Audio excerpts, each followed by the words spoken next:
Tapi pada akhirnya kita harus mengaku bahwa kita ada di sini hari ini karena Tuhan memanggil kita. Bukan karena kita ngeresponi lah, apalah. Saya tidak percaya takdir, setiap kita punya respon hati, setiap kita juga punya pilihan bebas. Tetapi kita nggak boleh sok-sokan berkata, aku ada di sini karena pilihanku. Nggak bisa, bukan kamu yang memilih aku. Yohanes 15 katakan, aku yang memilih kamu. Jadi menjadi Kristen itu panggilan. Hari ini just the fact. Anda lahir dalam keluarga Kristen aja itu sendiri sudah jelas Tuhan memanggilmu.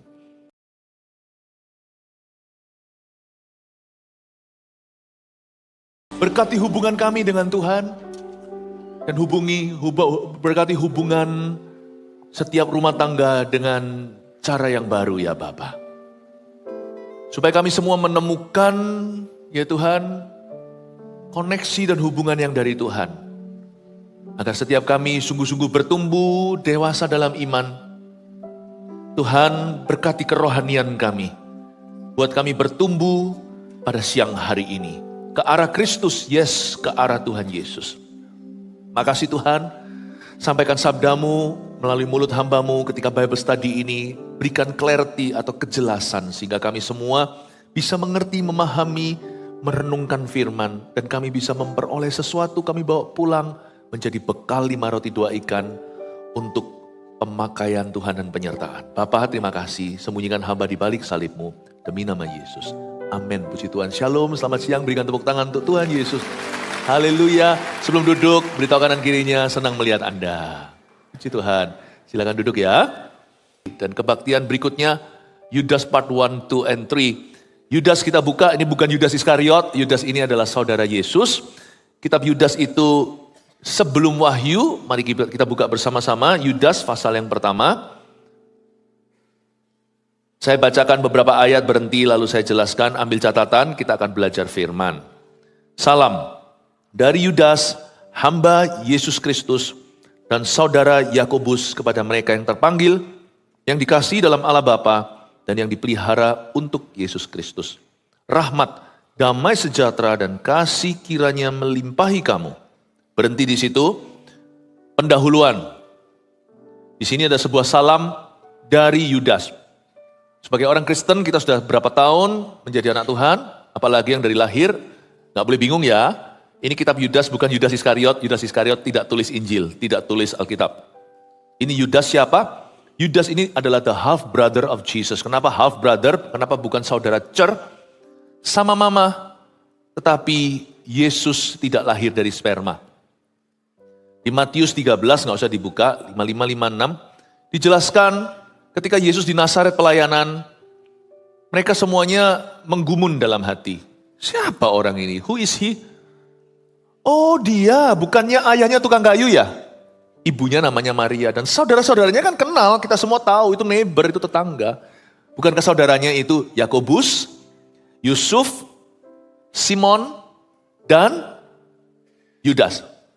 Dan juga di ayat 56 dikatakan bahwa saudara-saudara perempuannya pun kita mengenalnya. Berarti Tuhan Yesus dari pernikahan Maria dan Yusuf si tukang kayu itu, ketika mereka bersetubuh setelah Yesus dilahirkan, muncul anak-anak. Minimal ada 6. Di ayat 56, saudara-saudara perempuan kata majemuk. Jadi Tuhan Yesus punya saudara perempuan, punya sisters. Tapi ada 4 brothers, 4 saudaranya. Namanya Yakobus. Kalau menurut urutan enggak tahu si sisternya itu yang di belakang mengekor atau yang lebih besar, tua enggak dituliskan silsilahnya biasanya di Alkitab. Di zaman itu hanya laki-laki yang dipasang namanya, perempuan mengikuti zaman dulu ya. Jadi dari sini saya bisa ambil kesimpulan dari 4 brothers of Jesus, saudara Yesus ada 4. Itu yang tertua namanya Yakobus. Ini bukan Yakobus murid Yesus ya, anak Zebedeus. Jangan bingung, itu Yakobus dan Yohanes, anak halilintar. Ini Yakobus adalah saudara Yesus. Yakobus yang menulis kitab, Yakobus itu loh. Ya, Ibrani Yakobus. Kalau Anda baca di area di Perjanjian Baru, nah Yakobus itu adalah saudara Yesus, anak Maria dan Yusuf. Lalu ada 2 saudara Yesus yang tulis 1 kitab masing-masing di dalam Alkitab. Yang satunya Yudas ini. Yudas ini. Dari Yudas, hamba Yesus Kristus, dan saudara Yakobus. Kenapa saya jelaskan ini? Saya ada poin di sini. Dan jadi dari 4 saudara Yesus ini, yang laki-laki ya, yang perempuan ada 2 minimal entah berapa, pokoknya majemuk. Si bungsu dan si sulung masing-masing menjadi hamba Tuhan. Mereka jadi full timer lah, mereka menjadi pastor, menjadi preacher, menjadi tokoh-tokoh gereja awal. Karena keduanya baik Yakobus dan Yudas menjadi tokoh Kristen dan salah satu pemimpin gereja yang utama di Yerusalem, gereja mula-mula. Mengingatkan khotbah saya yang lalu tentang 12 rasul bahwa Tuhan Yesus itu suka memanggil saudara dalam satu visi. Tanya pada dirimu sendiri, di mana keluargaku, di mana saudaraku, di mana papa mamaku, di mana anakku, di mana keponakanku. Meskipun kerajaan Tuhan itu bukan KKN keluarga, tetapi Tuhan itu selalu memanggil orang-orang yang berkenaan dengan kita. Penginjilan itu tidak dimulai dengan ke ujung bumi dulu. Penginjilan itu dimulai dari rumah kita. Karena itu kita harus mengerti panggilan kita, panggilan Tuhan atas hidup kita. Karena kita mau menjadi seperti Kristus, ya belajar dari Yesus. Saudara Yesus pun satu-satu kena loh. Si sulung dan si bungsu jadi hamba Tuhan. Yang tengah 2 itu namanya khusus. Yang satu Simon itu bukan Simon Petrus, itu yang ketiga. Setelah Yakobus yang disebut adalah Yusuf. Kalau bahasa Indonesianya Yusuf. Kalau bahasa Inggrisnya Joseph. Beda, bukan Joseph, tapi Joseph. Kenapa? Joseph itu artinya Yusuf Junior. Anak pertama harusnya pakai bukan marga ayahnya. Semua anak pakai marga papa. Tapi anak pertama harus nama pertama ayahnya. Makanya Yohanes Pembaptis itu perkecualian. Kok ada nama Yohanes, papanya Sakaria? Anak pertama ke satu itu harus tidak boleh punya nama sendiri. Itu harus nama ayahnya atau nama kakeknya. Makanya di silsilah Yohanes Pembaptis itu nggak ada di atas-atas Sakaria itu yang namanya Yohanes. Satu lagi yang khusus adalah Yesus. Nama itu diberikan oleh Gabriel. Nggak ada. Seharusnya namanya Yoses atau Yusuf Senior, Junior. Harusnya Yesus. Tapi Yesus tidak boleh dikasih nama Yusuf. Yesus harus kasih nama Yesus. Karena Gabriel kasih nama itu dari Allah Bapa. Oke? Masih ikut sama saya nih, siang-siang bisa mikir ya. Kita ajak mikir sedikit supaya kita bertumbuh pengetahuan dalam firman. Gak jadi bayi terus. Tapi Yesus dikasih nama khusus. Makanya itu anak berikutnya, sekalipun sulung, namanya Yakobus, gak dikasih nama Yusuf. Mereka masih sungkan sama Bapak. Jangan nyerempet lah. Jadi anak berikutnya juga dikasih jarak. Tetap namanya Yakobus. Turun lagi anak ketiga. Yesus itu anak Bapak. Anak mereka yang asli dari persetubuhan adalah Yakobus itu yang sulung. Yakobus itu adiknya Yesus. Lalu dikasih jarak. Baru setelah itu masuk ke anak ketiga. Dikasih nama Yusuf. Joseph atau Yusuf Junior. Sama Tuhan itu harus ada rasa sungkannya. Gak boleh SK. Sok kenal, sok dekat. SKSD. Ya, gak boleh. Tuhan itu raja. Sana mesti ada sungkannya. Yusuf cara dia ngasih nama anaknya aja dari silsilah, dari tradisi Yahudi. Saya bisa lihat dia sungkan ngasih nama langsung Yakobus itu. Namanya dia tetap merasa ngalah, gak bisa. Anakku yang berikutnya memang dari persetubuhanku, memang dari pernikahanku, tetapi tetap aku akan menghargai. Dari Yesus itu gak ada sidik jariku. Yakobus tetap aku kasih nama Yakobus. Anak sulung dikasih nama Yakobus, gak seharusnya begitu. Kalau anak saya mestinya ya, anak cowok mestinya yang sulung yaitu Jeremy. Meskipun dia anak kedua harusnya dikasih nama Philip. Philip Junior. Atau Jeremy Philip Mantova. Enggak tuh. Kalau kita enggak ada tradisi itu. Coba lihat sama Tuhan itu ada rasa sungkannya. Sama Tuhan itu harus ada rasa sungkannya. Kita enggak boleh terlalu biasa sama Tuhan. Dan Tuhan itu bukan biasa. Tuhan itu luar biasa. Datang ke ibadah kita juga harus ada rasa sungkannya. Datang sama Tuhan itu. Nah, nanti kalau pas doa berkat, kita juga harus rasa sungkannya. Bukan rasa sungkan sama gembala, sama Tuhan gembala agungnya. Kita tahu di zaman-zaman kerajaan dulu itu orang-orang kalau keluar aja dari ruangan itu gak berani. Kalau di hadapan raja itu keluarnya itu, makasih raja Tuhan berkati, lalu habis itu begini. Gak berani memunggungi. Mereka tuh pulangnya, kalau rajanya di depan, begini. Sekarang masih ada tuh, abdi di Solo, di mana, begitu. Kita mesti harus hati-hati, bukan liturgi. Kalau kita ibadah itu cetusan hormat pada Tuhan. Datang pun kita lebih early. Siapkan hati. Pulang Jangan tergesa-gesa pergi. So what kalau antri? Karena kita itu mengekspresikan worship kita itu bukan pada nyanyi-nyanyian. Worship kita itu pada attitude sikap kita. Belajar dari Yusuf. Luar biasa kasih nama anaknya itu loh. Dan Yesus punya saudara namanya Yudas. Yudas ini yang bungsu. Dua-dua menjadi pemimpin-pemimpin utama di Yerusalem. Nah, kapan mereka itu terima Yesus? Nah, ini uniknya. Saya jelaskan hubungan keluarga sekarang ya. Relationship in a family. Waktu mereka masih muda, Yesus masih muda, mereka masih kecil. Mereka kan juniornya.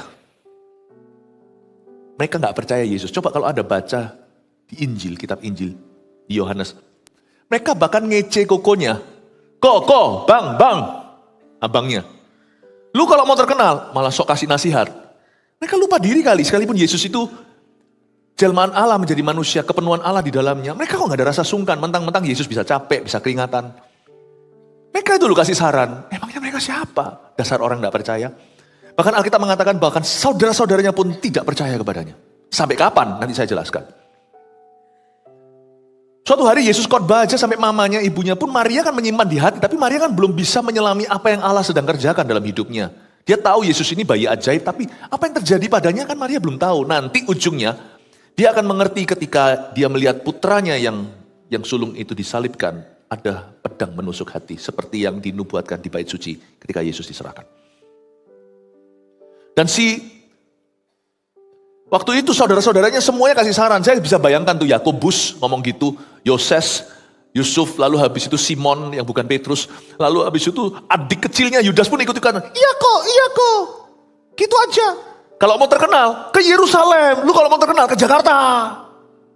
Gini loh, buat konten, biar viral. Ngasih saran yang duniawi. Dia berkata kamu harus ke Yerusalem kalau mau terkenal. Semua nabi terkenal harus ke situ. Yesus diam aja gak gubris mereka. Yesus cuma kasih satu komentar, Yesus tidak kasar. Bagi kamu selalu ada waktu, waktuku belum tiba. Tuhan Yesus itu wibawanya. My time hasn't come. For you there is always time. Dia gak marahi adik-adiknya. Dia gak kasih sumpah serapah. Lalu setelah itu Yesus diam-diam pergi pada akhir perayaan Pondok Daun. Di situ dia berdiri, Yohanes 7 dan berkata, barang siapa haus dan percaya pada kitab suci dari dalam hatinya akan mengalir aliran kehidupan. Ingat ya, Yesus ke Yerusalem tapi bukan atas dasar saran mereka. Lalu saudara-saudaranya semuanya nih sangat duniawi dan kedagingan. Kapan mereka bertobat? Setelah Yesus bangkit dari maut. Sebelum dia diangkat. Persis di transisi waktu 40 hari itu. Setelah Yesus diangkat ya. Maksudnya setelah Yesus bangkit dan diangkat.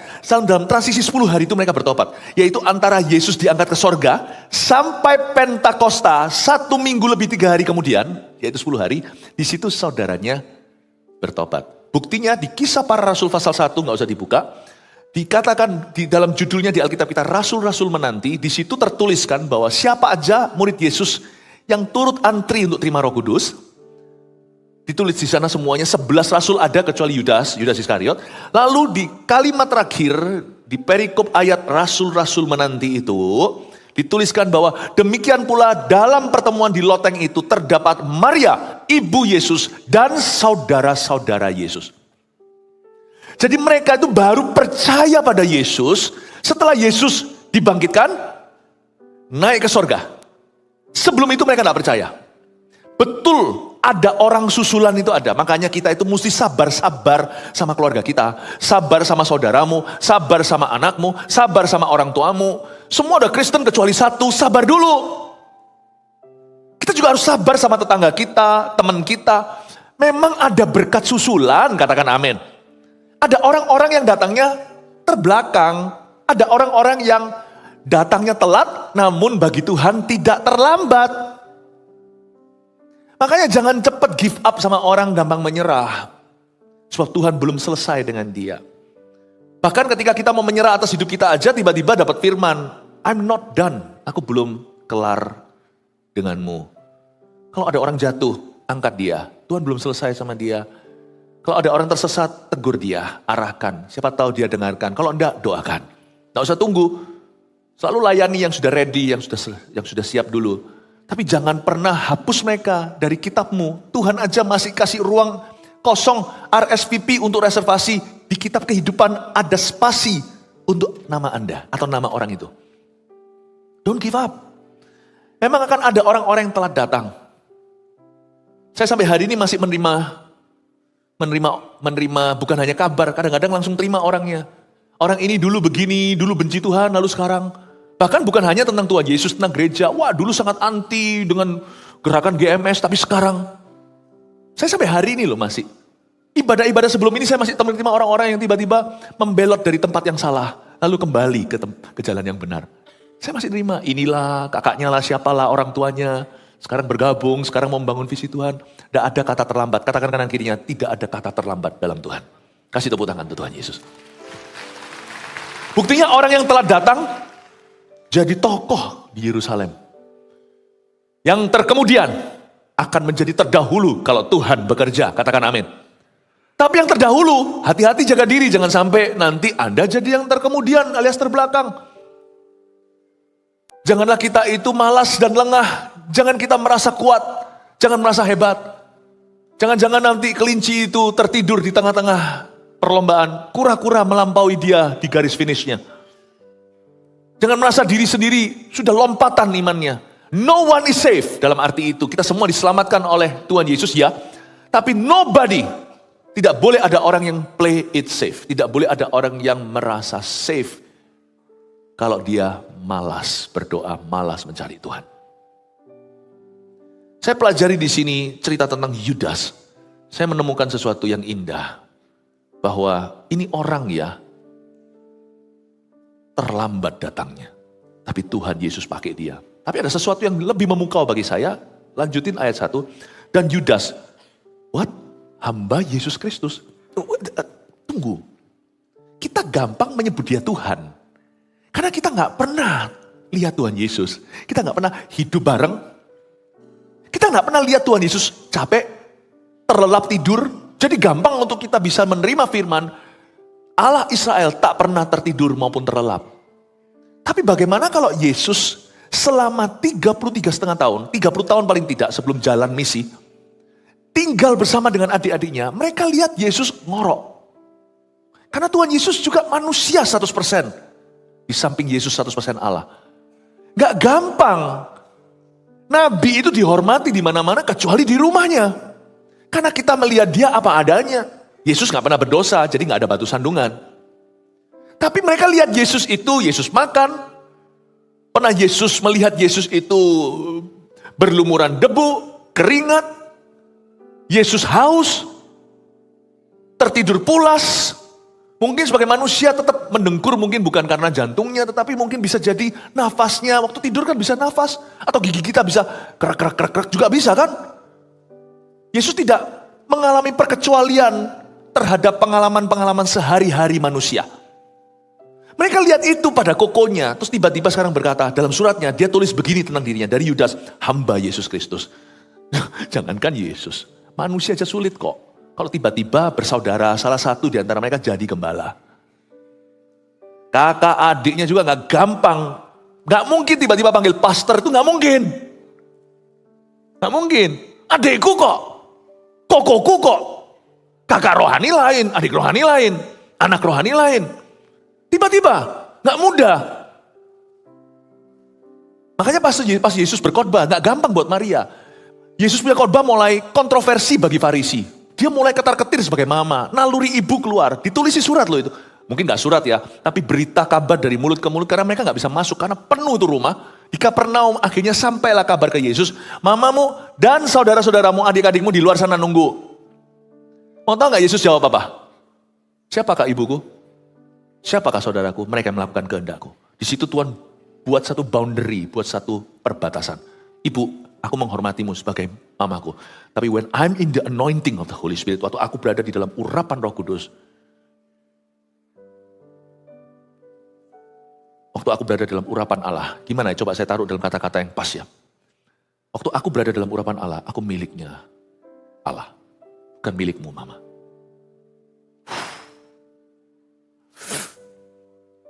Saya mau ngomong apa? Ini apa hubungannya dengan kita? Bapak ibu saudara jemaat yang terkasih, hubungan Anda dengan keluarga Anda yang natural itu berkat dari Allah. Tapi berkat pertama. Setelah itu Anda lahir baru kan? Setelah itu Anda disedot dalam visi untuk membangun kerajaan Allah di bumi kan. Jangan berhenti sampai hubungan alami. Temukan hubungan berikutnya. Anda lahir baru berarti harus ada hubungan baru di antara keluarga Anda. Jangan menilai lagi, itu adikku, itu mamaku, papaku segalanya. Temukan satu hubungan baru. Dalam keluarga saya dan istri saya punya 3 anak. Vanessa, Jeremy, Warren. Tapi kami berusaha untuk menciptakan hubungan yang baru. Seperti Yudas memiliki hubungan yang diperbaharui dengan kokonya. Dengan abangnya Yesus. Sampai pada titik dia tahu diri. Memang aku adiknya, dia kokonya. Tapi dalam hal Tuhan, dia Tuhanku, masterku, aku hambanya. Nah ini kita gak bisa tiru. Gak bisa kalau ada orang keluarga kita berkata, akulah hambanya Andrew. Gak cocok ya, karena kita semua adalah hamba Tuhan. Hanya ada satu Tuhan. Yang ini gak bisa ditiru sih, ini gak bisa terjadi lagi. Tapi minimal, kita belajar menghargai. Saya belajar menghargai anak saya sebagai CGL.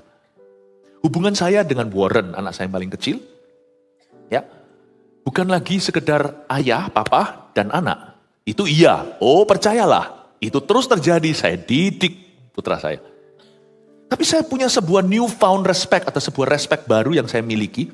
Bahwa hubungan saya dengan Warren bukan hanya hubungan father and son. Tapi hubungan saya adalah I'm his pastor.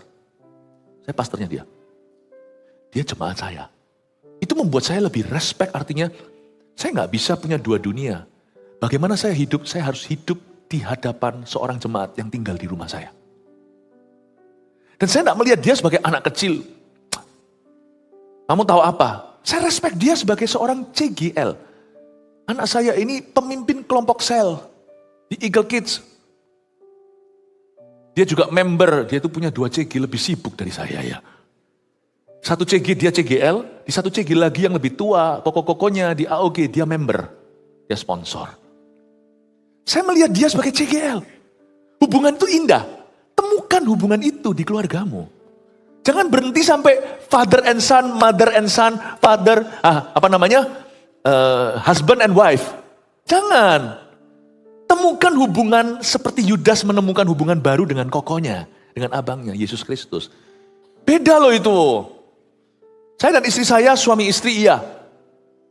Tapi kami juga saling respect, artinya sama-sama dalam ministry, dia punya karunia, saya punya karunia, saling melengkapi. We are a senior pastor couple. Kalau saya pergi ke gereja, kantor saya di sini, saya bawa tasnya, kertas kerja dia karena saya laki-laki. Saya bawain tas saya sendiri, tas saya 2, besar-besar, 2. Lalu kita masuk kantor pisah, kantor dia, kantor saya. Saya belajar untuk saling respect, sesama leader. Ada waktunya kita sebelum bicara secara informal, kita duduk dan bicara tentang visi dan apa yang harus kita lakukan. Dada besok ketemu sama siapa, meeting apa, segala. Janganlah suami istri itu hanyalah suami istri. Temukan hubungan yang baru. Dalam Kristus ada hubungan tambahan. Temukanlah yang namanya your spiritual relationship. Temukan hubungan rohanimu. Karena Anda adalah seorang makhluk rohani. Kalau Anda tidak lahir baru, cukup suami istri. Kalau Anda tidak lahir kembali, cukup ayah, ibu, dan putra-putri. Tapi kalau Anda dilahirkan baru oleh Roh Kudus, pasti hubungan itu juga akan ikut.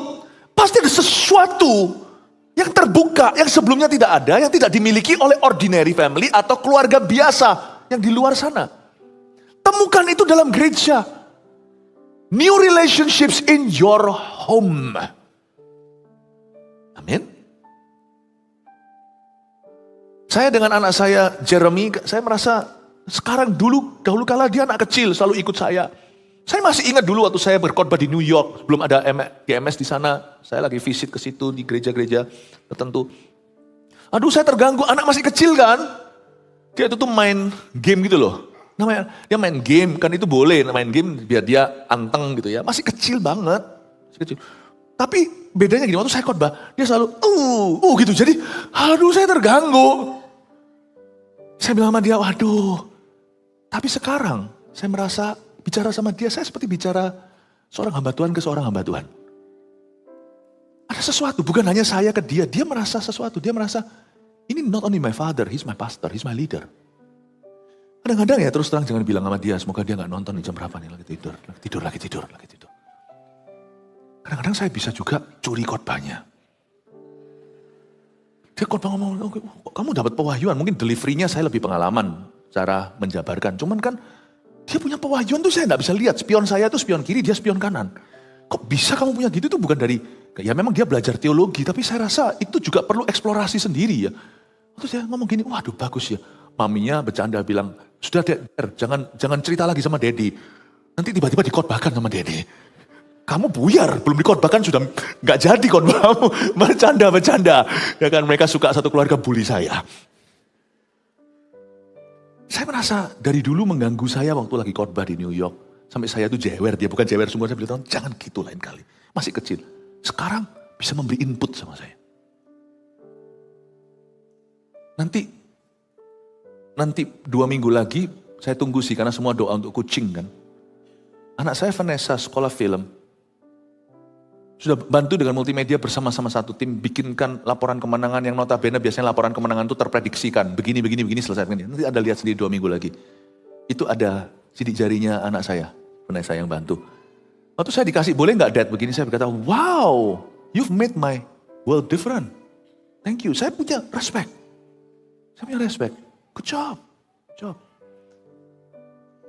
Hubungan saya juga berubah dengan anak. Misalnya sebelum saya khotbah, mereka terus, Dad boleh doakan gak? Anak saya yang kecil, kemarin sebelum saya khotbah AOG 2 kali, hari ini, minggu ini, weekend ini, saya khotbah 7 kali. Mau beli doain Tuhan Yesus, berdoa untuk Daddy, supaya diberi kekuatan, supaya apa yang dibicarakan, yang diucapkan itu, jemaat bisa ngerti. Dia ngerti loh. Kalau saya bicara kadang-kadang jemaat gak ngerti. Newfound respect. Tapi sekali begitu kalau dia salah, ya tetap tak marahi, saya jadi apa-apa tetap. Coba rindukan. As for me and my house, bersama keluargaku melayani Tuhan. Bersatu selamanya mengasihi Engkau. Tiada yang dapat melebihi kasih-Mu ya Tuhan. Bagi kami Engkau segalanya. Kalau ke bergereja jangan hanya beribadah bersama, melayani bersama. Miliki kerinduan untuk menemukan hubungan rohani di dalam rumah tangga Anda. Hubungan yang tidak pernah ada. Dan hubungan yang tidak ada di situ, tapi di sana karena Anda lahir baru dan karena Anda betul-betul dimuridkan dalam gereja. Jangan puas, itu joy-nya lain, sukacita, sungguhan, saya beritahu. Yudas memperoleh sesuatu yang baru. Dulu dia hanya punya koko, punya abang, punya seorang mas. Sekarang dia punya, kalau Yudas beda ya sama kita, dia punya seorang Tuhan. Dia nggak panggil, dari Yudas. Adiknya Yesus Kristus. Enggak ditulis begitu. Dari Yudas. Hamba Yesus Kristus. Mungkin dulu Tuhan Yesus pada waktu belum bangun. Itu adik paling kecil kan ini Yudas. Paling nakal sekali. Mungkin Tuhan Yesus siapa tahu didudukin sama dia perutnya. Bangun ko, ayo. Iya main kuda-kuda. Kan Yesus paling tua. Sekarang dia berkata, kalau ketemu Tuhan Yesus. Kalau ketemu secara dalam penglihatan, dia pasti akan berlutut dan berkata, Tuhanku, ya Allahku. Bagi kita gampang, bagi Yudas susah. Paham maksud saya? Tidak segampang itu. Saya sendiri merasakan tidak mudah. Misalkan, dengan keluarga siapa-siapa, tidak gampang loh. Om, tante, sepupu semuanya. They have known me. Anda tidak, mereka kenal saya. Tahu dari dulu kecilnya gimana. Tidak gampang untuk di-call you pastor. Tidak harus mereka memanggilmu pastor. Tapi sekarang saya belajar sesuatu di sini bahwa ketika hubungan baru itu terbuka akan ada berkat baru yang akan mengalir dalam hubungan itu. Saya berharap Anda mengerti ini. Baru ayat 1. Bisa lanjut ya? Nangkep ya ini ya? Berdoa hari ini dalam ibadah ini. Lord, aku berdoa supaya kami suami istri menemukan hubungan baru itu. Supaya kami menemukan hubungan baru itu dengan anak-anak dan sebagainya. Praise the Lord. Berikan tepuk tangan untuk Tuhan Yesus. Dari Yudas hamba Yesus Kristus dan saudara Yakobus kepada mereka yang terpanggil, yang dikasihi dalam Allah Bapa dan yang dipelihara untuk Yesus Kristus berhenti di sana. Ada 3 kriteria. Siapakah mereka? Mereka ini adalah orang-orang Kristen kepada siapa Yudas menulis surat ini. Kepada mereka, orang-orang Kristiani yang terpanggil, yang dikasihi. Lalu terus lompat, yang dipelihara. Definisi Kristen sejati. Yudas akhirnya memahami. Kristen sejati adalah orang yang terpanggil. katakan terpanggil. Orang yang dikasih, katakan dikasih. Yang ketiga, orang yang dipelihara, katakan dipelihara. Oke, sekarang saya jelaskan. Kalau terpanggil kita semua tahu bahasa Inggrisnya called atau panggilan. Memang menjadi Kristen itu panggilan. Melayani Tuhan itu panggilan, tapi jangan pernah lemparkan ke Tuhan. Wong aku udah dipanggil, kok yakin sana ada dipanggil? Kalau Anda sekarang menyadari pentingnya melayani, berarti Anda terpanggil melayani, tinggal mau melangkah atau tidak. Dan kalau itu diutarakan ke telinga Anda, tinggal Anda mau memutuskan mendengarkan atau tidak. Sebenarnya jadi Kristen itu adalah panggilan. Bukan berarti kalau orang binasa itu karena Tuhan tidak memanggilnya. Tuhan menghendaki semua orang selamat. Pasti Tuhan kasih kesempatan, tapi orang itu nggak mau aja alias menolak. Menolak terus-menerus akhirnya binasa. Tetapi sekalipun kita itu punya bagian tersendiri, kita itu ada bagian kita lah. Tapi pada akhirnya kita harus mengaku bahwa kita ada di sini hari ini karena Tuhan memanggil kita. Bukan karena kita meresponi lah, apalah. Saya tidak percaya takdir, setiap kita punya respon hati, setiap kita juga punya pilihan bebas. Tetapi kita nggak boleh sok-sokan berkata, aku ada di sini karena pilihanku. Nggak bisa, bukan kamu yang memilih aku. Yohanes 15 katakan, aku yang memilih kamu. Jadi menjadi Kristen itu panggilan. Hari ini just the fact. Anda lahir dalam keluarga Kristen aja itu sendiri sudah jelas Tuhan memanggilmu. Dan kalau Anda hari ini bukan orang Kristen, lalu teman-teman Anda sekelilingnya orang Kristen dan membawa Injil aja Anda ke gereja, Anda harus curiga Allah sedang mengetuk pintu. Misalnya Anda bukan anak Tuhan, tiba-tiba just satu anak mudanya terima Yesus, lalu mulailah dia berdoa bagi keluarga Anda, ketahuilah kerajaan Allah sudah dekat. Menjadi Kristen itu panggilan. Bergereja juga panggilan, seperti yang saya katakan. Saya tidak bisa gandolin kaki Anda datang, saya juga tidak bisa gandolin kaki Anda untuk pergi. Anda ada di sini mau bertumbuh, tergerak, Anda rindu menemukan keluarga, dapat visi, tiba-tiba bisa nangkep, bisa ngerti. Anda melihat buah pemakaian Allah, penyertaan Tuhan, dikasih saudara seiman, kasih komunitas, kasih keluarga dalam Kristus. Itu panggilan. Anda berada di gereja mana itu panggilan Tuhan. Makanya itu nggak boleh semerta-merta seenaknya, wah mau pindah-pindah, mau cabut-cabut. Nggak bisa, panggilan Tuhan itu harus ada rasa sungkannya. Keluar masuk kita dalam pengembalaan itu harus dalam penyertaan, bukan karena konflik. Itu panggilan. Jadi kita harus mengerti bahwa kita itu melayani itu juga panggilan. Called, kepada mereka yang terpanggil. Lalu kata yang dikasihi dalam Allah Bapa itu sebenarnya dalam bahasa Inggrisnya sanctified. Bukan dikasih itu dicintai, dikasih dalam Allah Bapa itu artinya dipisahkan. Jadi seperti anak favorit. Yang lainnya oleh Yusuf dikasih makan satu porsi, Benyamin adiknya dikasih 2. Yang lainnya dapat gandum, tapi di dalam gandumnya, di karung gandumnya Benyamin dikasih piala emas baginda. Anda itu dipisahkan, bukan hanya dipanggil. Orang Kristen yang berhenti sampai panggilan, itu bukan Kristen tenan. Karena Kristen pasti diproses Tuhan. Jadi coba saya sekarang kembalikan definisi yang betul. Kristen itu bukan KTP, Kristen itu bukan ke gereja. Gereja itu posnya, Kristen itu prosesnya. Kalau Anda tidak mau diproses sama Tuhan, berarti Anda anak gampangan. Tidak favoritnya raja. Kata dikasih dalam Allah Bapa itu, dikasih itu artinya seperti anak emas, anak kesayangan. Lu dipisahkan dari teman-temanmu, kalau perlu kehilangan teman. Demi supaya berkenan. Kata sanctified itu artinya holy. Sanctified itu, kata holy dalam Alkitab, kudus itu bukan gak pernah buat salah. Kata suci di Alkitab itu artinya set apart atau dipisahkan. Misalnya, mobil ini besok papa bawa keluar kota, papa sudah isi bensin, sudah lapi semua, besok di luar kota ada acara, papa mau mobilnya itu bersih, papa mama mau pergi. Anak-anak, di rumah ada 2 mobil, bahkan ada 3 misalnya. Jangan jamah mobil A. Mobil ini sanctified, dikasih oleh papa. Papa mau pakai besok hari, keluar kota. Tolong jangan disenggol, dilihat pun jangan. Kalau Anda tidak punya kesaksian itu dan tidak ada bukti bahwa Anda hidupnya digitukan sama Tuhan, you may be not a Christian. KTP ya, you're not a Christian. Saya ini dicing sama Tuhan Yesus. Dulu saya marah, sekarang saya bangga.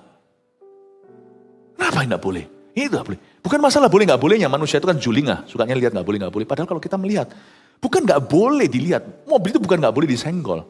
Mobil itu mau dipakai sama ayah. Anda harus bisa melihat, aku ini mau dipakai sama Tuhan.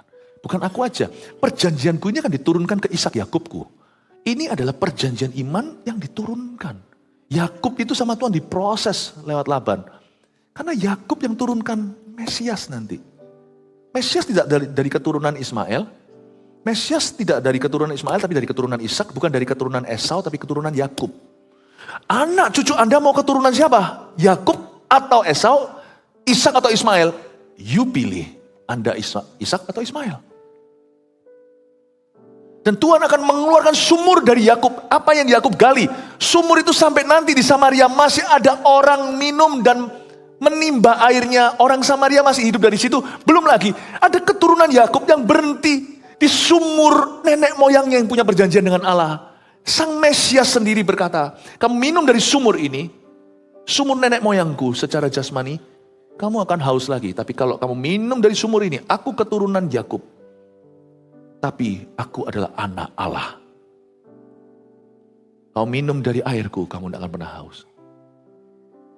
Ribuan tahun kemudian, sumur itu masih membual, masih mengalir dengan berkat. Itulah hasilnya orang yang dicing sama Tuhan. Yakub sang nenek moyang. Dipelintir sama Tuhan Yesus.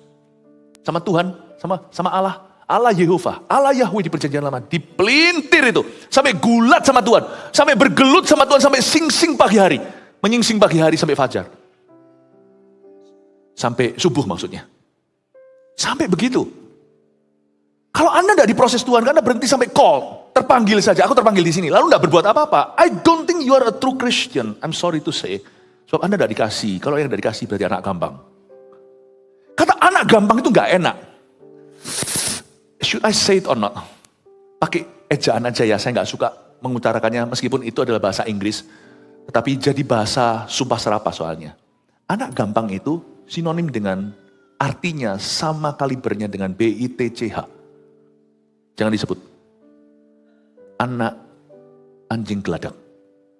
Dan Tuhan berkata, siapa yang kudisiplin, dia anak tenan. Yang tidak, dia anak gampang. Kata anak gampang itu tidak mudah untuk kita cerna. Kata-kata itu sangat-sangat vulgar. Bapak Ibu Saudara jemaat yang terkasih, untuk masuk ke kerajaan Allah itu tidak mudah. Free memang. Tetapi ikut Yesus itu tidak gampang. Saya beritahu dulu upfront. Waktu Yesus ngajar gini di Galilea, 400 dari 412 muridnya meninggalkan dia.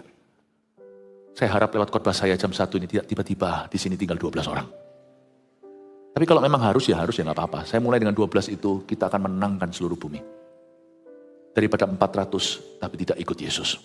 Oh haleluya, kasih tepuk tangan untuk Tuhan Yesus. Wow, Pastor Philip ikut gereja ini, gerejanya yang dipimpin oleh pastor ini nggak gampang ya. That's right. Makanya itu kalau ada orang-orang berkata kita narik-narik orang segalanya itu, silakan dengar khotbah saya. Is it easy to be part of this church? It's not. Saya tidak membangun tentara. Saya membangun Navy SEAL untuk Tuhan. 1 juta murid besar. Targetku pada zaman itu 300 juta populasi Indonesia saja. 1 juta itu gagah perkasa semuanya, itu bukan jumlahnya. Orang lihat lubang donatnya, saya melihat donatnya. 300 juta di Indonesia saja, berapa miliar di dunia. We are building disciples. Murid. 1 juta murid. Bukan orang biasa. Makanya itu firman yang saya berikan tough. Beda dengan kalau saat teduh bersama, itu kan good news, kabar baik. Saya berikan itu orang makan. Tapi kalau orang mau berhenti sampai vitamin ya tidak apa-apa. Tapi di gereja kita steak. Di sini kita kasih protein. Sebab saya rindu melihat, Anda tidak berhenti di Abraham. Saya lihat Abrahamnya. Saya menunggu Ishak Anda. Saya menunggu Yakubnya. Saya menunggu Yusufnya. Kami ingin melihat anak cucu keturunan Anda satu-satu menjadi keturunan orang benar. Berikan tepuk tangan untuk Tuhan Yesus. Call, terpanggil, lalu dikasih dalam Bapa dan dipelihara untuk Yesus Kristus. Kata dipelihara di situ preserved. Definisi Kristen dalam bahasa Inggrisnya called, sanctified, preserved. Terpanggil, sanctified itu terpisahkan, terpelihara. Ada satu lagu yang waktu dulu saya di sekolah minggu, lagu Inggris begini nanti saya terjemahkan. I've got a new life, I've got a new life. If anybody asks me, what's the matter with you, my friend? Tell them that I am saved, sanctified, Holy Ghost filled, water baptized, Jesus on my mind, I've got a new life. Gak pernah dengar kan? Banyak lagu saya memang tidak terdengar. Aku punya hidup baru. Kalau ada orang tanya, ada apa denganmu saudaraku? Beritahu mereka bahwa saya selamat. Saya sudah diselamatkan. I am saved. I'm saved. Water baptized. Apa? Jadi lupa saya. Saya sudah diselamatkan. Saya dipisahkan. Sanctified. Holy Ghost filled. Dipenuhi roh kudus. Dibaptis airkan. Dan Yesus senantiasa ada dalam pikiran. Kira-kira lagu sekolah minggu itu adalah lagu yang lucu. Melodinya pun, tetapi penuh makna dan arti. Itulah garis besar DNA orang yang percaya. Kristen sejati adalah orang yang dipanggil oleh Tuhan. Lalu orang yang diproses, dipisahkan dari dunia dan cara hidupnya dan berpikir yang salah. Yesus selalu ada dalam pikirannya. Dan dia masuk dalam rencana Allah. Saya berdoa di dalam nama Yesus agar Anda semuanya hari ini mengerti, kita semua mengerti panggilan kita. Ayat 2. Rahmat, damai, sejahtera, dan kasih kiranya melimpahi kamu. Kata rahmat, damai, sejahtera, dan kasih kiranya melimpahi kamu, saya jelaskan nanti. Tapi mari kita fokus dulu dengan kata melimpahi. Rahmat, damai, sejahtera, dan kasih kiranya ditambahkan kepadamu, kan lebih masuk akal. Tidak. Yudas berkata, kamu itu terpanggil, kamu itu dikasih dalam Allah Bapa, dan kamu dipelihara untuk Yesus Kristus. Maka rahmat, damai, sejahtera, dan kasihnya akan melimpah atasmu. Kata limpah di sana, melimpahi di sana, bukanlah tambah-tambahan, bukanlah additional. Kata melimpahi di situ adalah multiplikasi.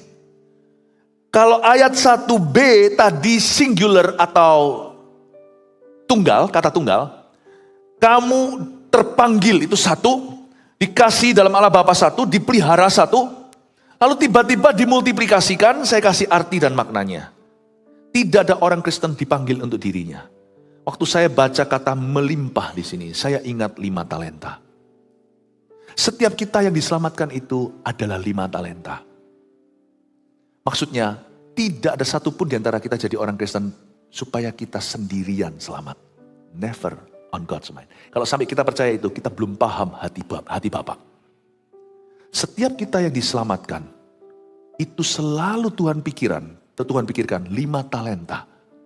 Setiap anak Tuhan yang telah terpanggil, yang diproses sama Tuhan, yang dipelihara, itu adalah untuk 5 orang lainnya. 1 daripadamu mengalahkan 1000 musuh, 2 berlaksa-laksa. Berarti setiap orang Kristen itu punya panggilan dalam DNA. Bahwa ketika engkau diselamatkan pada hari engkau selamat, Tuhan sudah memikirkan 5 orang di dalam hidupmu, kemungkinan besar dimulai dari keluarga Anda, rumah Anda, orang terdekat, yang akan diselamatkan bersama Anda, karena Anda, sesudah Anda. Itu arti kata melimpah, 1 times 5. Saya percaya Tuhan itu punya rencana. Kata rahmat di sana artinya selamat, mercy, salvation. Kata damai sejahtera di situ artinya damai dengan Allah. Rekonsiliasi, appeasement, reconciliation. Kata kasih di sana adalah God's saving love. Kasih yang menyelamatkan bumi. Kasih, rahmat, damai sejahtera melimpah atasmu. Berarti bukan satu porsi. Tidak ada orang Kristen yang dilahirkan baru dengan urapan 1. Anda itu diurapi dengan urapan 5. Cuman untuk bisa menemukan potensi itu dan menggalinya, Anda tidak bisa sendirian. Kita baca beberapa ayat lagi, semoga sampai ayat 4. Saudara-saudaraku yang kekasih, sementara aku bersungguh-sungguh berusaha menulis kepada kamu tentang keselamatan kita bersama, aku merasa terdorong untuk menulis ini kepada kamu dan menasihati kamu supaya kamu tetap berjuang untuk mempertahankan iman yang telah disampaikan kepada orang-orang kudus. Berhenti sebentar, ayat 3. Saudara-saudaraku yang kekasih, dia mulai bicara pada gereja. Yudas ini adiknya Yesus Kristus. Sementara aku bersungguh-sungguh nulis pada kamu tentang keselamatan kita bersama. Dia mau menulis tentang keselamatan. Mana? kok bisa keselamatan kita bersama sih? Gimana ya? Keselamatan kita bersama. Loh, memangnya kalau saya selamat, keluarga saya nggak usah terima Tuhan, mereka selamat? Enggak. Keselamatan itu pribadi, personal. Tapi Yudas ngomong di sini, aku mau nulis sama kamu tentang keselamatan kita bersama, dalam bahasa Inggrisnya common salvation. Common salvation. Keselamatan bersama, bukan bareng-bareng diselamatkan. Saya diselamatkan tepatnya September 1992. Kakak saya, adik saya, keluarga saya diselamatkan di hari yang berbeda. Bisa di hari yang sama, detiknya berbeda. Keselamatan kita bersama itu artinya kita tidak dipanggil setelah diselamatkan untuk sendirian. Untuk selamat sendiri, untuk mempertahankan dan mengerjakan keselamatan sendirian. Disinilah salah konsep kekristenan Amerika. 70% dari orang Kristen di Amerika, survei membuktikan mereka tidak ke gereja. Dan mereka mengaku mereka fine-fine saja, it's okay. Karena orang Amerika kan pinter-pinter. Sekarang tidak kurang-kurang di internet. Apalagi ini adalah hasil survei polling zaman dulu loh ya. Sekarang mungkin jauh lebih, mungkin bisa jadi 80-90%. Why? Kalau Eropa udah jangan bilang, Eropa itu sudah kandas. Ada sih 1-2 gereja, bagus luar biasa. Saya pun pernah khotbah di sana sebelum ada GMS di situ jauh hari. Tapi nggak bisa mewakili. Kerohanian di situ tuh kering luar biasa. Perlu misionaris dari timur sekarang, dari Asia. Kalau Amerika kan masih ada harapan harusnya. Tapi semakin pupus. Karena zaman dulu belum ada internet. Orang nggak bisa lihat aja pengkhotbah-pengkhotbah. Mereka bisa shopping dengan mudah. Window-nya banyak. Itu window shopping sekali klik. Semua khotbah ada di sana. Cuman mereka nggak mau ke gereja. Karena mereka nggak percaya keselamatan kita bersama. Mereka hanya percaya keselamatan itu sendiri-sendiri per orang. Good. Memang the act of saving, grace of the saving, pada waktu Tuhan menyelamatkanmu, membawa darah Kalvari itu, Roh Kudus membawa kepadamu, itu pribadi betul. Tapi Allah tidak pernah menjadikan itu destinasi, itu permulaan kita. Tujuan kita itu bersama, common salvation.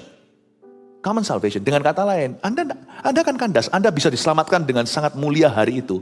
Anda jalan sendirian seperti Kristen di Amerika, cepat lambat, you akan kandas.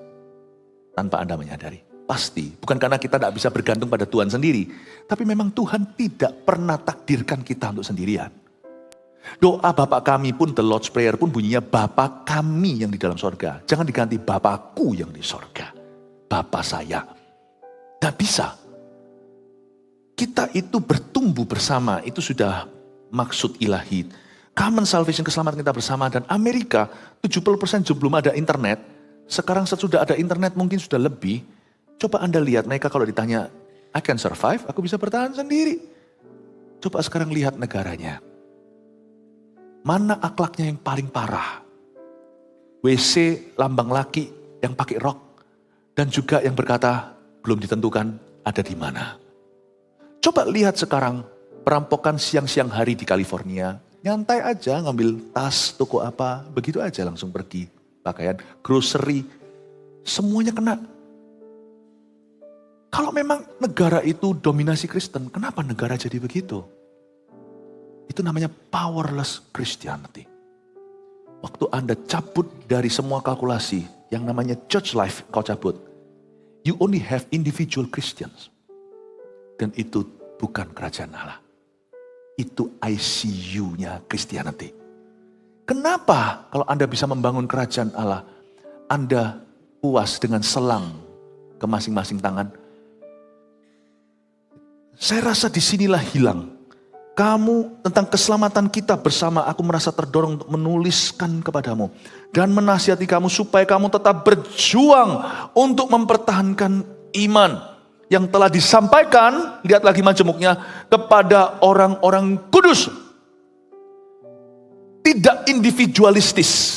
Di ayat 3 dijelaskan bahwa keselamatan kita bersama dan disampaikan kepada orang-orang kudus. Allah tidak menyampaikannya secara pribadi privat. Meskipun Injil diterima secara pribadi, tetapi visi tidak diterima secara pribadi. Tujuan tidak diterima secara pribadi. Jangan harapkan dengan mendengar khotbah pengetahuan bertambah, hidupmu akan berbuah. Tidak akan terjadi. Makanya itu pesan buat semua yang online. Saya tidak ngomong gini karena gereja kita tidak kurang jemaatnya. Tidak. Saya bicara tentang jemaat dari gereja manapun juga. Kembalilah ke gerejamu. Nggak bisa Anda cuman online doang. Nggak bisa. Orang Amerika udah coba, lihat bobroknya kekristenan sekarang di negara Paman Sam. You see it. They tried it. Jangan mengikuti sesuatu yang sudah terbukti. Terbukti bukan kehendak Allah. Aku menulis tentang keselamatan kita bersama. Yang telah disampaikan kepada orang-orang kudus. Ada firman yang tidak akan Tuhan wahyukan ketika kita mendengarkan pesan yang sama namun sendirian.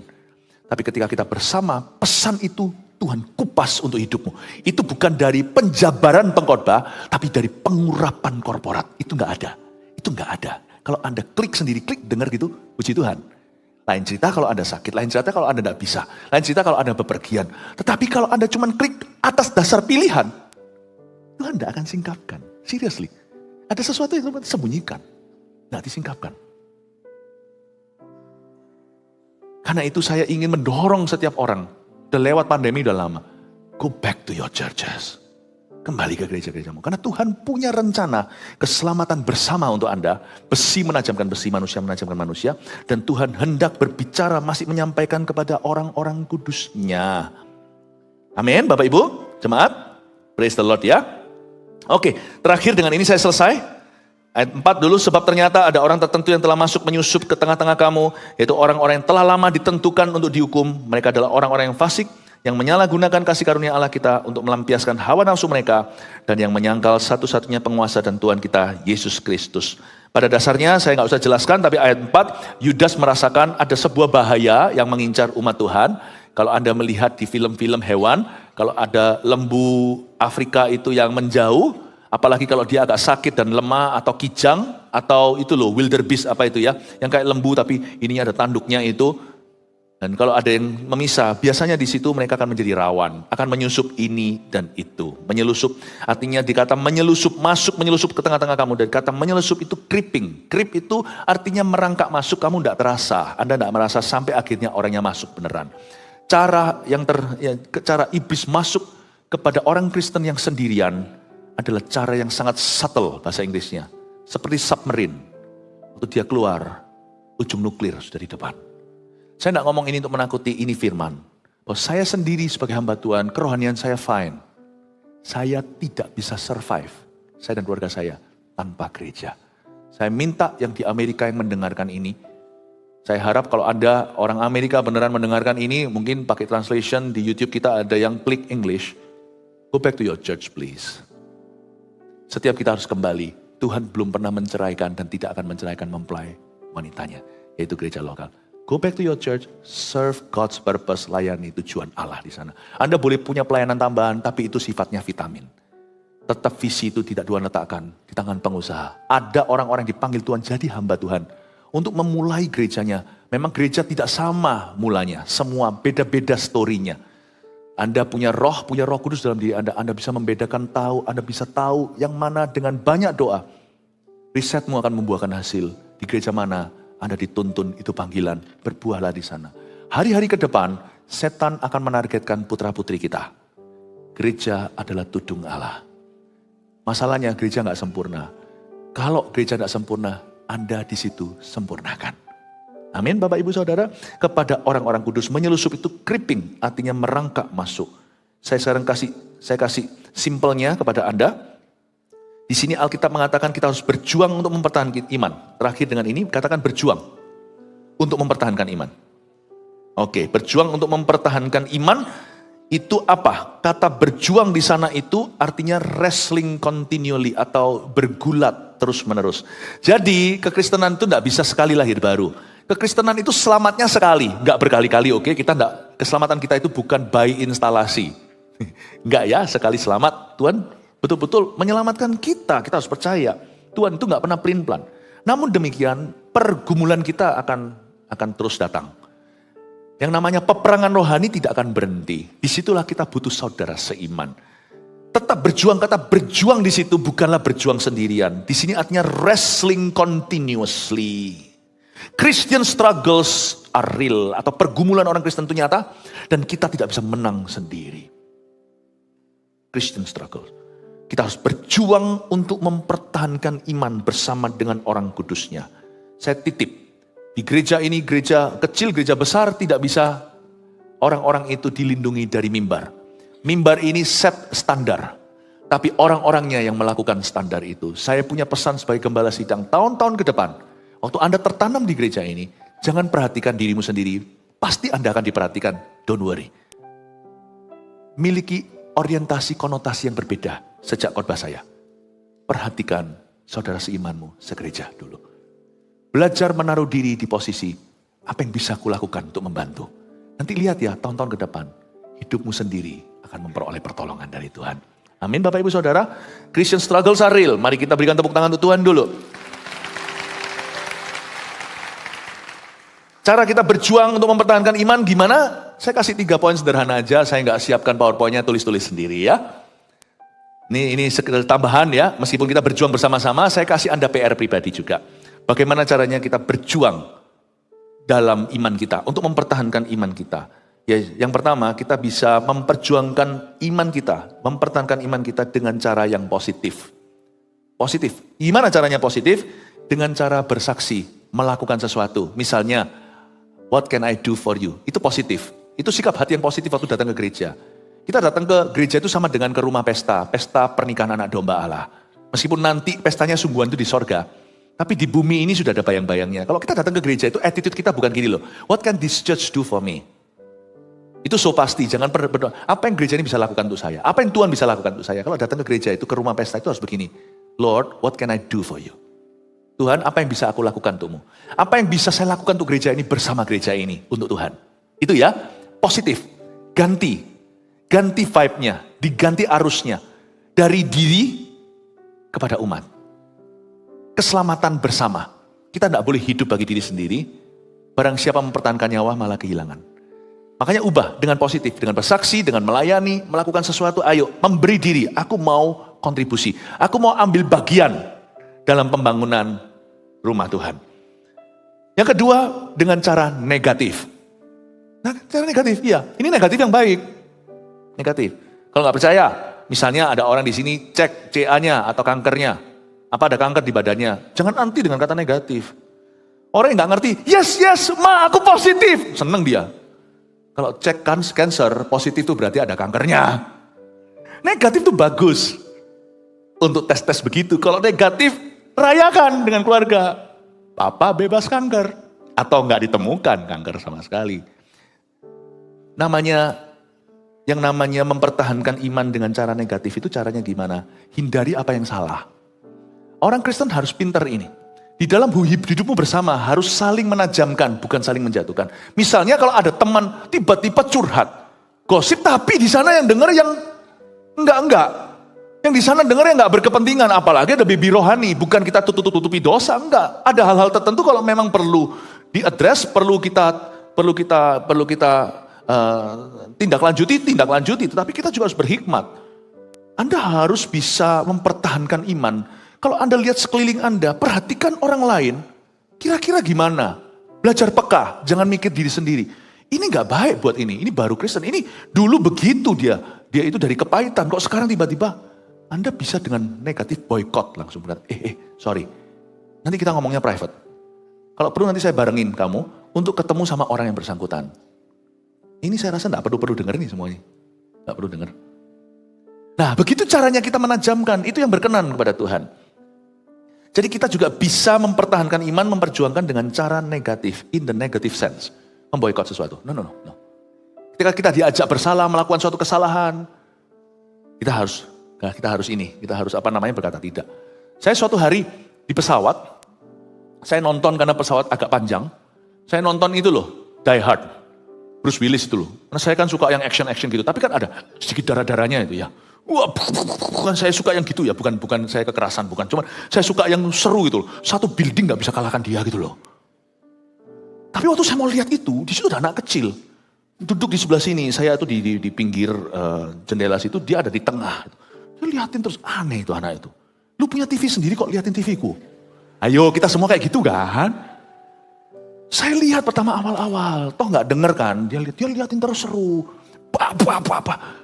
Bagi saya sih nggak apa-apa, saya tahu semua itu makeup artis ya. Ada batasnya lah, saya sudah ada dosisnya. Kalau lebih dari itu yang gimana ya saya enggak. Dia liatin terus. Ya memang gak urusanku ya, dia bukan orang Indonesia kok. Anak orang barat gitu ya. Terus, nah saya gak bisa lah, saya jadi hamba Tuhan gak bisa cuti. Jadi orang Kristen gak bisa cuti, di pesawat pun kita harus mikirkan. Disinilah saya rasa saya bisa bersaksi dengan cara yang negatif. Saya bisa boykot TV saya ganti. Saya ganti film yang saya nonton apa waktu itu. Dokumentari soccer atau apa. Aduh ya saya turun kelas, saya sukanya action jadi soccer. Jadi itu pun gak ada basket, jadi saya cari apa yang ada, saya suka olahraga, saya lihat.